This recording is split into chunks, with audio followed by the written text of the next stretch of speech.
রায়ানের সাথে যখন আমি অভিনয় করে কথা বলছিলাম তখন রায়ান খুব খুশি ছিল, ঠিক আছে। আর যখন আমি রায়ানের সাথে রেগে গিয়েছি বা রায়ানকে আমি জিদ করে ডাকছিলাম বা আমি তখন আর অভিনয় করছি না, তখন রায়ান আমাকে জুতা দিয়ে ঢিল মারছিল। আসলে এটাই বাস্তব।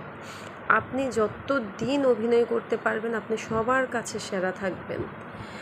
আর আপনি যদি রিয়েলিটিটা দেখায় দেন না, তাহলে কারো কাছে আপনি কখনো ভালো হতে পারবেন না।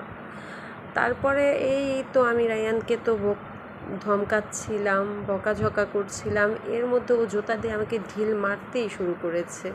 এর মধ্যে ওর বাবা এসে আমাকে বলতেছে বেশি বেশি করে।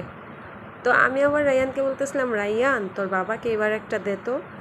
এখন ও ওর বাবাকে দেখেন কীভাবে ঢিলটা দেখেন, ওর বাবা ভয়ে পালাচ্ছিল। এটা নিয়ে খুব হাসাহাসি করছিলাম। আর সত্যি কথা বলতে কি, আপনি অভিনয় করেই বাঁচতে হবে যতদিন পৃথিবীতে বাঁচেন। কারণ এই পৃথিবীতে অভিনয় ছাড়া কারো কাছে আপনি মূল্য পাবেন না। আপনি যতদিন রিয়েলভাবে চলবেন, রিয়েলিটিটা দেখাবেন, সবাই আপনাকে তুচ্ছই ভাববে, কেউ মন থেকে ভালোবাসবে না, ঠিক আছে। যদি আমার এই ভিডিওটা ভালো লেগে থাকে অবশ্যই লাইক কমেন্ট শেয়ার করবেন, পাশে থাকবেন।